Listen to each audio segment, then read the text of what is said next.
Hello student, this is Pankaj Kumar. Welcome to Bullseye channel.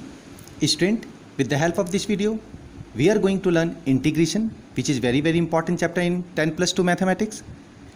Student, integration के दो part होते हैं, एक इंडेफिनिट इंटीग्रल पढ़ना होता है, दूसरा डेफिनिट इंटीग्रेशन पढ़ना होता है. तो at first we have to start indefinite integral. Integration जो है स्टूडेंट वो डिफरेंशिएशन का एक रेसिप्रोकल पार्ट है, इसलिए डिफरेंशिएशन के जितने रूल्स एंड फार्मूला आप पढ़े हो उसका रेसिप्रोकल फार्मूला भी आपको पढ़ना होगा सो दैट आप इंटीग्रेशन के सम्स को सॉल्व कर सको. बेसिक रूल से हम लोग स्टार्ट करते हैं स्टूडेंट. जैसे इंटीग्रेशन को आई या फिर इस साइन से इंडिकेट करते हैं, x to the power n d x का ये सबसे पहला बेसिक फार्मूला है.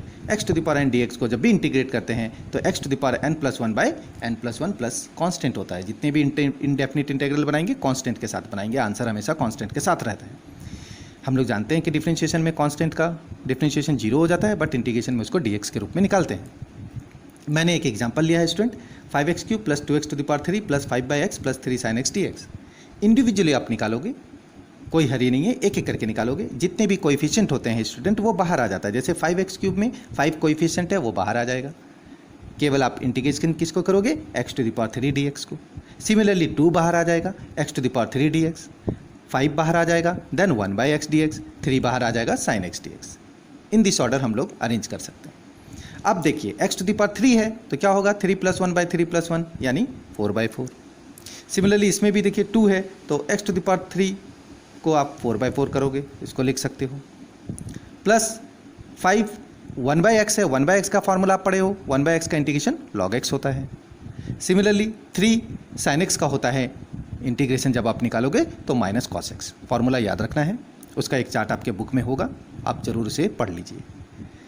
तो x to the power 3 by x to the power 4/4 ये कैंसिल नहीं हुआ इसलिए लिख सकते हैं. बट यहाँ पर तो x टू द पावर 4/4 करने पर 2 2 जा 4 कैंसिल हो गया, that's why x to the power 4/2 भी लिख सकते हैं. ये आप ऐड भी कर सकते हो फर्दर, नहीं चाहोगे तो नहीं भी कर सकते हो. 5 log x माइनस, देखिए plus minus minus 3 cos x plus c. आराम से समझिए स्टूडेंट. 5x³ में 5 कोएफिशिएंट बाहर आया, x³ dx हुआ. 2 बाहर आया, x³ dx हुआ. 5 बाहर आया, 1/x dx हुआ. और 3 बाहर आया, sin x dx हुआ. x³ को अभी मैंने बताया 3 + 1/3 + 1 4/4 होगा. 3 + 1/3 + 4/4 होगा. जो कैंसिल होगा कैंसिल कर सकते हो, otherwise 1/x dx log x हो गया, क्योंकि 1/x का log x होता है और sin x का माइनस cos x होता है, so plus minus -3 cos x है. तो इस तरह से आप अरेंज करके आंसर ला सकते हो. नेक्स्ट कुछ और सम देखिए. Integration of √1 - sin 2x. अब क्या करना है स्टूडेंट, ये तो एक फॉर्मेट है, ट्रिग्नोमेट्रिकल फॉर्मेट है. आप 1 को क्या करोगे, हम लोग जानते हैं ना ट्रिग्नोमेट्री में sin² x plus cos² x = 1 होता है. तो आप 1 की जगह पे cos² x plus sin² x लिखिए. ऐसा इसलिए करते हैं क्योंकि चेन सेट करना होता है, फार्मूला में फॉर्मेट को लाना होता है. तो cos² plus sin² minus sin 2x का फार्मूला क्या होता है student, 2 sin x cos x. चूँकि रूट था, रूट को मैंने हाफ में लिख दिया एक्सपोनेंट के रूप में. अब ये कौन सा फार्मूला हो गया स्टूडेंट, a² + b² - 2ab यानी a - b का होल स्क्वायर. चूँकि ये रूट में हाफ था, रूट के अंदर है बोल करके हाफ हाफ कैंसिल हो जाएगा, cos x - sin x dx बचेगा. ठीक है. अब cos x को cos x रहने देंगे, sin x को अलग से लिखेंगे. cos x पहला टर्म हो गया, sin x दूसरा हो गया. तो cos x का हम लोग जानते हैं इंटीग्रेशन sin x होता है फॉर्मूला के अनुसार, और sin x का होता है माइनस cos x. अभी हम लोगों ने बनाया, तो माइनस इंटू माइनस प्लस, तो final answer is sin x plus cos x plus c. तो इस तरह से ट्रिग्नोमेट्रिकल सम्स को भी हम लोग with the help of formula find out कर सकते हैं. तो ये फिर से समझिए, अंडर रूट था, दैट्स वाई मैंने इसको 1 के प्लेस पर cos² x plus sin² x minus 2 sin cos x किए, जिसका फॉर्मूला होता है a + b का होल स्क्वायर. तो होल स्क्वायर में क्या है स्टूडेंट, आप तो जानते हो, हाफ के साथ अगर इंटू 2 करोगे तो 2 और 2 कैंसिल हो जाएगा, तो यहाँ पे कुछ भी नहीं बचेगा. ठीक है. That's why I have written here a - b का होल स्क्वायर होना था, बट होल स्क्वायर के कारण अगर मैं यहाँ पे लिख भी देता हूँ तो आप देखिए ऐसे समझ सकते हैं, 2 × 1/2. तो इस केस में क्या होगा स्टूडेंट, 2 और 2 तो कैंसिल हो जाएगा. That's why sin x - cos x बचेगा. cos x - sin x में cos x का इंटीग्रेशन अलग से करो, sin x का सेपरेटली करो. cos x का sin x आ जाएगा और sin x का minus cos x. Answer would be sin x plus cos x plus c.